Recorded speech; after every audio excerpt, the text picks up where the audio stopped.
Olá, bem-vindos a mais um vídeo aqui no canal Ricardo de Paris.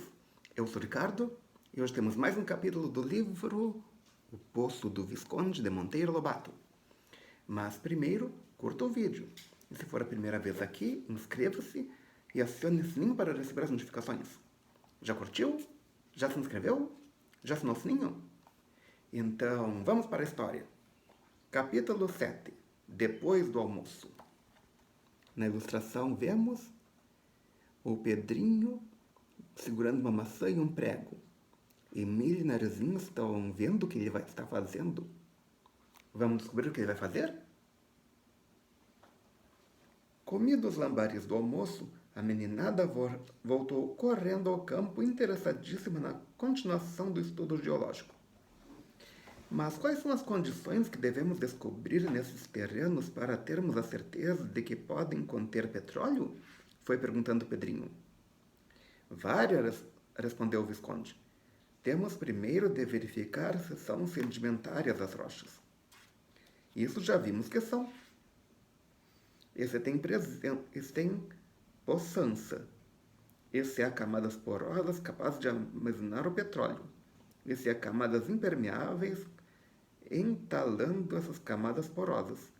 Esse não há muita intrusão de rochas eruptivas, porque essas pestes, quando se introduzem numa camada petrolífera de petróleo, parecem escangalhar tudo, destruir tudo com seu calor brutal. Esse há anticlinais, bem formados sobre o petróleo que se acumule. Esse há pela superfície algum sinal qualquer de petróleo, como xisto ou arenito betuminoso. E qual a idade do terreno? Idade do terreno? Repetiu Narizinho. Esse ponto não foi estudado. Os geólogos dividem os terrenos em várias idades ou períodos. E como o petróleo quase sempre aparece em certos terrenos, tem muita importância conhecer a idade das rochas de um campo petrolífero. Reduza isso a troco miúdo, Visconde, que não estou entendendo muito bem, reclamou Emília. Vou explicar.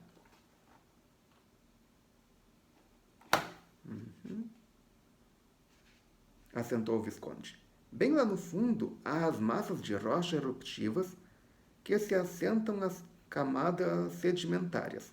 São rochas duras, cristalinas que vão amolecendo até se confundirem com a massa derretida do centro.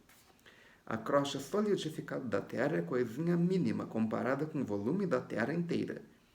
Corresponde a menos que uma casca de laranja para a laranja. Então, se descascarmos a Terra, ela fica novamente uma bola de fogo? Sim. Se arrancarmos a crosta da Terra, o nosso planeta volta a ser a bola de fogo, o solzinho que já foi no tempo em que começou a regirar pelo espaço. Os olhos de Emília brilharam. Lembrou-se da viagem ao céu e de todas as coisas prodigiosas que se deram ali no sítio e viu no descascamento da terra uma aventura nova, nunca sonhada nem pelos loucos mais válidos. Que estupendo, Narizinho! Exclamou ela, arregalando os olhos brilhantes. Está aqui uma aventura bem digna de nós descascarmos a terra como quem descasca uma laranja mexeriqueira. Você gosta de laranja mexeriqueira? Se gosta, coloque nos comentários aqui embaixo. Se não conhece, tá aí um desafio. Encontrar uma e provar para dizer se gosta. Lá vem, disse a menina. Eu já andava admirada do tempo em que você passou sem abrir a torneirinha. Emília pôs-lhe a língua e o Visconde continuou. Eu estava dizendo que a grossura da casca da terra é mínima. As perfurações que o homem fez para petróleo parecem-nos muito profundas porque somos os micróbios de duas pernas. São profundas para nós. Para a terra corresponde a simples picadas de alfinete. Então um poço de 1000 metros é uma mínima picada de alfinete? Claro que sim, basta fazer o cálculo. Que diâmetro tem a terra? Narizinho, que sabia de cor, cantou logo. De polo a polo, a Terra mede 12.640 km de diâmetro. Muito bem. Logo, um poço de 1.000 metros ou 1 quilômetro representa apenas 1 sobre 12.640 do diâmetro da Terra. Se eu tivesse aqui o quadro negro, desenharia a Terra e esse poço, ambos na mesma escala, para vocês verem que um buraco de 1.000 metros não passa de picadinhas de ponta de alfinete. E que a própria casca da Terra, se não uma película, já vimos que o calor central aumenta de 1 grau a cada 25 metros. Isso quer dizer que a 100 km de profundidade temos a temperatura de 4.000 graus, mas que é suficiente para manter todas as rochas no tal estado de fusão, sem nem olhar a gente pode, porque é cega. Que nem olhar a gente pode, porque é cega. Mas se procurarmos relacionar esses 100 km da casca com o diâmetro da Terra, acharemos a fração 1 sobre 126 apenas. A pouca distância dali havia uma laranjeira carregada. Pedrinho foi escolher uma das laranjas mais taludas para verificar a proporção entre casca e o diâmetro. Fez suas medições e disse: essa laranja tem 126 milímetros de diâmetro e a casca tem 3 milímetros de espessura. Logo, essa casca representa para essa laranja muito mais que a crosta da Terra representa para a Terra. Para a casca da laranja estar na mesma proporção da crosta da Terra, deveria ter só 1 milímetro de espessura. Puxa, que finura! Exclamou o Narizinho. A crosta da Terra, então, deve corresponder a uma casca de pêssego. Exatamente, concordou o Visconde. A relação entre a casca da Terra e o diâmetro da Terra deve ser a mesma que entre a película de pêssego e o diâmetro do pêssego. Desde aquele momento, Emília passou a caminhar muito ao de leve na pontinha dos pés, de medo que seu peso pluma rasgasse em algum ponto a película de pêssego que chamamos crosta da Terra. Com essas cascas todas estamos, mas é esquecendo o petróleo, advertiu Pedrinho. Volte ao assunto, Visconde. O Visconde voltou. Sim, estávamos falando sobre a idade das rochas. As primeiras camadas de rochas sedimentares que lá no fundo repousam sobre as rochas cristalinas pertencem à Azoica. Azoica quer dizer sem vida. Ficam lá os terrenos arqueanos ou antiquíssimos, onde nunca há petróleo nem nenhum sinal de fósseis, já que naqueles tempos ainda não existia vida. Em cima dos terrenos arqueanos, vêm as camadas da era paleozoica ou primária, onde aparecem os primeiros fósseis de algas marinhas e as primeiras conchas. Isso bem embaixo. Mais para cima começam a aparecer outros fósseis como os dos fetos e a grande abundância de casca de moluscos. E ainda mais para cima surgem os fósseis dos primeiros sáurios e dos vegetais que formam as mais velhas hulhas. E depois temos a era mesozoica ou secundária, cujos terrenos se compõem de argilas picarras, calcários de conchas. Surgem fósseis de plantas já bastante adiantadas como as coníferas, as cicadáceas, os grandes fetos arbóreos e também fósseis de sapos gigantescos, sauros enormes, plesiosauros, ictiossauros, lagartões voadores, toda essa bicharada que até parece pesadelo. Onde é que está? Quando a vemos reconstruída nas salas dos museus paleontológicos. São as camadas mais românticas da crosta da Terra. A vida naquele tempo era muito mais violenta que hoje, de modo que o Mesozoico parece um verdadeiro romance de monstruosidade. Que pena não ter nascido nessa época, suspirou Emília.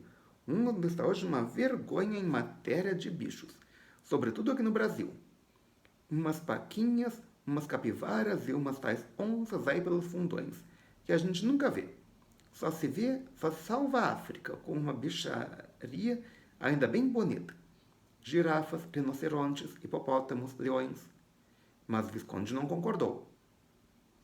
Se vivêssemos naquela época, Emília, teríamos uma vidinha bem curta. Bastasse que passasse por nós um simples mesossauro com a sua cabeça de 1,5 metro de comprimento, lambia-nos todos como bois de caro lambe os capins da beira da estrada. Que prosa essa Emília, murmurou Narizinho. Queria ter nascido naquele tempo dos bichões absurdos. Justamente ela que nem corpo para encher a cova do dente de um deles. E depois desse período triculeno? Perguntou Pedrinho. Depois do secundário temos a era cenozoica, ou terciária, onde também aparecem muitos fósseis de animalões que já não existem, como os mastodontes, os dinotérios, os mamutes. Mas tanto a flora como a fauna desse período já começam a dar ideia da de hoje. E finalmente temos a era quaternária, que é a mais moderna, a nossa. Nesse período, os fósseis encontrados são os mesmos animais e das mesmas plantas que conhecemos. Já não aparecem os colossais bicharocos do período anterior. Foi quando apareceu na Terra o bicho-homem. Emília, que não se consolava, murmurou suspirando. Que azar eu ter nascido agora. Meu temperamento é secundário. E qual o melhor período para petróleo, que saberá Pedrinho? Ah, é o terciário. Os melhores campos petrolíferos do mundo são em terrenos dessa época. Até ali tudo correra muito bem, porque eram coisas que estavam nos livros. Mas quando tiveram de ver no chão se realmente existiam todas as condições favoráveis para a experiência do petróleo, o sabuguinho científico começou a mostrar exigências excessivas. Pedrinho danou. Viu logo que naquele andar passariam pelo menos 1 ano em estudos teóricos antes de darem começo ao poço. Aqui a ilustração deles examinando um terreno. O que será que vai acontecer? O que será que estão fazendo aqui? Será que estão medindo? Sinalizando? Vamos ver a continuação da história. E como era o poço o que mais interessava, convidou Narizinho e Emília para outra greve. Sim, disse ele, porque nessa toadinha do Visconde ficamos toda a vida a estudar coisas dos livros e nada de perfuração. Nosso Visconde é livresco demais. Temos que declarar greve. Topam? Topamos, concordaram as duas, também já cansadas de ciência teórica. Pedrinho voltou-se para o sábio e disse: Fecha o livro, Visconde. Resolvemos dar começo ao poço já. Visconde fez cara feia. Mas como pode haver poço sem ciência, menino? Que bobagem é essa? Bobagem ou não, queremos começar o poço imediatamente. Está decidido por maioria de votos. 3 contra 1. Mas nem acabamos de fazer o estudo geológico do terreno. Depois dele ainda temos de fazer o estudo geofísico omessa. Faz de conta que já estão feitos, berrou Emília. Faz de conta que foram feitos por uns sábios da Alemanha que mandamos vir. Não acha, Pedrinho? Claro que sim. Os tais estudos geofísicos tanto estão feitos que tenho aqui os mapas, diz Pedrinho, fingindo abrir no chão uma enorme rola de papel de desenho. Venham ver. Todos se curvaram em redor do mapa de mentira. Aqui está tudo explicadinho, disse ele. Os sábios alemães marcaram nesse ponto um anticlinal magnífico, sem falha nenhuma, entupido de petróleo lá embaixo. Temos agora de localizar o anticlinal do terreno. Olhem, começa na porteira do pasto e vai até lá no corte da estrada que estivemos estudando. Melhor fincarmos na terra várias estacas para que fique tudo bem marcadinho e não haja enganos. Depois, se furarmos bem no alto do anticlinal, sai gás, segundo as teorias do Visconde. Se furarmos as encostas, sai petróleo. Se furarmos debaixo das encostas, sai água salgada. Vê como eu sei? Vamos agora estaquear o terreno. Pedrinho sacou do facão de mato que trazia à cintura e cortou umas 20 estacas. Então é isso, aqui ele está marcando o terreno para onde vão colocar o poço. Venham atrás de mim com um feixe, Narizinho, e vá me dando uma por uma. A menina obedeceu. Sobraçou feixe de estacas e as foi dando a Pedrinho, que as fincava em terra depois de fazer ponta com o facão. Se você for criança, não brigue com o facão. Eles são personagens de história e estão fazendo de faz de conta. Então, não brinque com o facão, a não ser que tenha um adulto responsável por perto.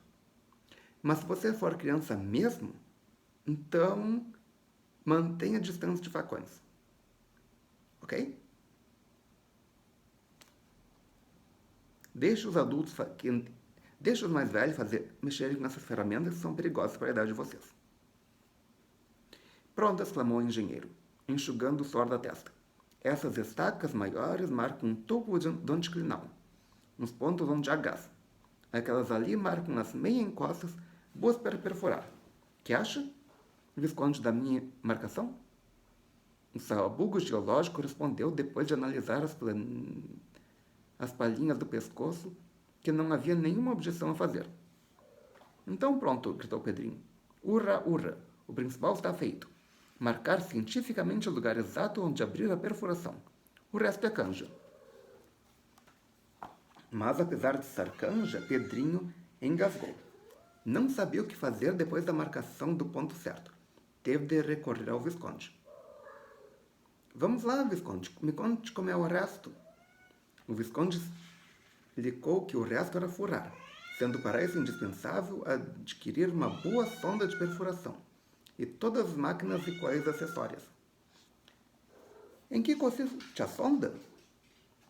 Num complicado aparelho perfurador, com uma torre de uns 30 metros de altura e um motor a vapor ou a óleo que move o aparelho, e oficina mecânica para consertos, etc. Antes, porém, acho que você deve providenciar água e combustível para a caldeira, e também as casas para acomodação das máquinas e operários. Água, resolveu Pedrinho. Eu puxo num encanamento lá do córrego do Caraminguá. E para combustível temos de tirar lenha do capoeiro dos tucanos. Quanto de lenha é preciso? Quanto mais melhor, respondeu o Visconde. É bom termos sempre uma boa reserva. Aí uns 500 metros cúbicos. A caldeira vai consumir de 20 a 30 metros por dia. Pedrinho deu ordem à boneca para que cuidasse da lenha. Emília aplicou o faz de conta e, no momento, 10 carros de boi começaram um vai e vem contínuo do capoeirão até ali. Serviço rápido como relâmpago. Pronto, Pedrinho, empilhei linha até demais. 523 metros cúbicos, segundo a nota que meus carreiros apresentaram, disse ela, dando a Pedrinho um papel com garanchos. Bom, água e lenha já temos, disse ele. Agora é preciso que você, Narizinho, se encarregue das casas e do barracão para as máquinas. A minha também aplicou faz de conta, de modo que num instante surgiu da terra um excelente barracão de madeira com telhado de zinco para as máquinas. E a 100 metros dali, uma série de casas para operários muito bonitas e higiênicas. Tão bonitas que Pedrinho achou demais. Demais não, protestou ela. Quanto melhor acomodaram os nossos homens, melhor eles trabalham. Não concordo com o sistema de tratar os operários como se fossem pedras inacessíveis. As casinhas têm tudo dentro, até geladeira e rádio. E esta casa aqui? Perguntou Pedrinho, vendo uma distância da vila operária. Pois aqui é o escritório. O seu escritório, Pedrinho, já que você é superintendente do campo. E aquela mais pimpona é o bangalô do perfurador que temos de mandar vir do estrangeiro. Muito bem, disse Pedrinho, tomando conta do escritório. Vou fazer o meu pedido das máquinas necessárias. Temos de comprá-las na América do Norte, porque no Brasil não há disso. Abriu vários catálogos em inglês e pôs-se a folheá-los. Eram gravuras e mais gravuras de máquinas e mais máquinas. numa procissão sem fim. Um catálogo enorme, aí como um dicionário dos gordos. Pedrinho tonteou no meio de tantas máquinas e peças que não entendia. Teve de recorrer aos conhecimentos do Visconde. Estou tonto, Visconde. Aqui é uma ferramentalhada que não tem fim. Será preciso encontrar nesse catálogo inteiro? Encomendar esse catálogo inteiro? O Visconde fez uma pequena preleção sobre sondas. As sondas de dois tipos, disse ele. Umas perfuram por meio da batagem, a terra vai sendo martelada por uma enorme e pesadíssima talhadeira chamada prétano, e as pancadas vão desagregando as rochas, esfarelando-as. E para tirar do buraco a rocha esfarelada? Perguntou Pedrinho. Há dois sistemas.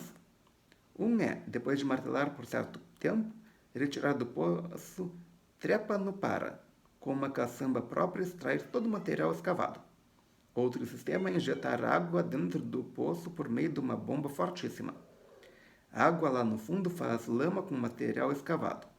Lama que sobe e sai pela boca do poço. A água limpa entra com forte pressão por meio das hastes do trépano. E a lama sai por força das hastes. Esse processo é mais aperfeiçoado que o da caçamba. Se é o mais aperfeiçoado, quero esse. Aqui tudo há de ser a última palavra da técnica. E outro tipo de sonda?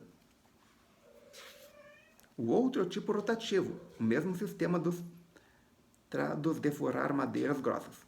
Em vez de trépano, que desagregue as rochas, à custa de tanto martelar, há na extremidade da haste uma broca que gira sobre si mesma e vai roendo, desgastando as rochas. Esse sistema tem a vantagem de andar mais depressa que o outro.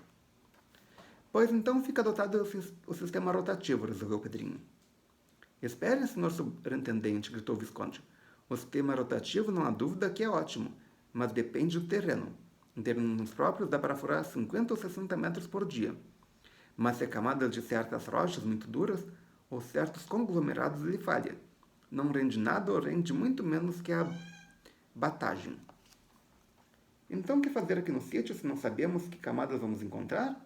Perguntou Pedrinho atrapalhado. Minha opinião, respondeu o Visconde, é que venha uma sonda mista, de batagem e rotação ao mesmo tempo. Quando as camadas permitirem o emprego das brocas rotativas, foraremos com elas. Quando não permitirem, foraremos com os trépanos. Ótima solução, Visconde, disse Pedrinho. Encomendarei uma sonda mista. Está resolvido. E que mais é necessário? A caldeira, o motor, os tubos. Que tubos? Tubos de aço para revestimento da perfuração. Não é só ir furando. Não, senhor superintendente. O furo tem que ser revestido de cano de aço. Que amassada! Por que isso? Por vários motivos. De evitar desmoronamento, fechar as águas. Que água, sabe de Deus? Quando a gente perfura, encontra pelo caminho lençóis subterrâneos de água doce que formam com a infiltração das chuvas. Essas águas têm de ser fechadas por meio dos tais tubos. Não sabe o que acontece?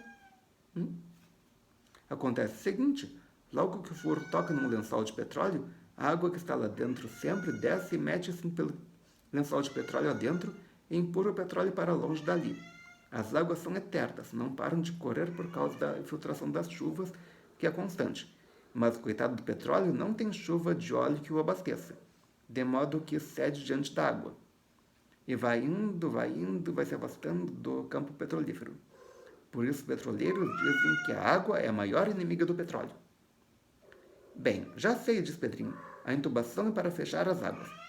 E que mais? Ferramentas miúdas e mil coisas. É indispensável uma boa oficina mecânica para reparo dos maquinismos.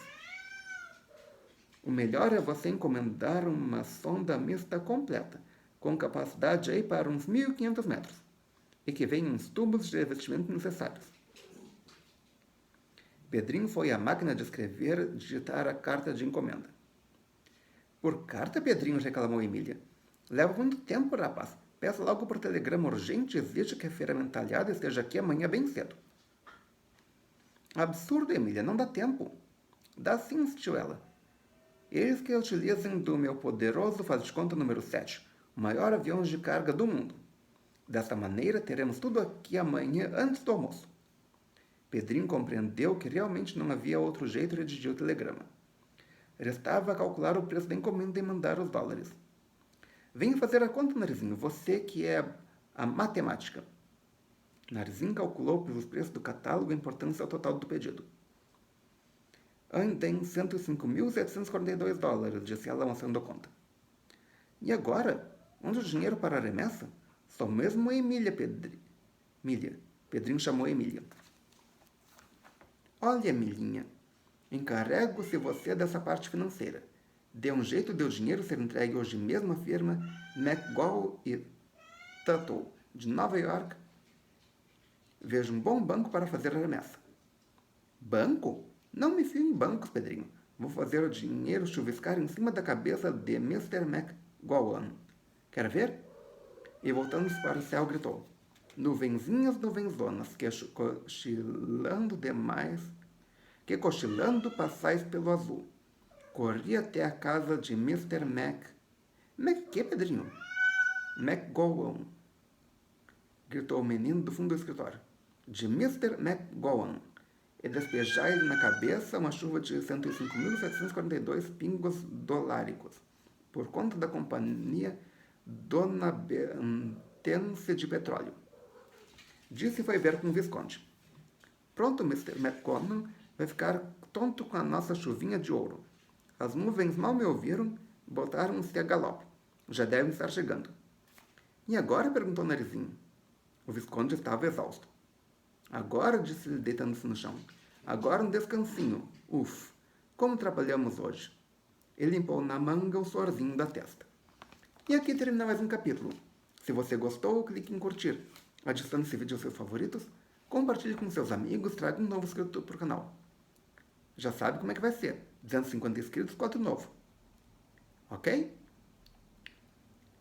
Obrigado pela presença. Obrigado pela audiência. Até amanhã com mais um vídeo e melhor possível.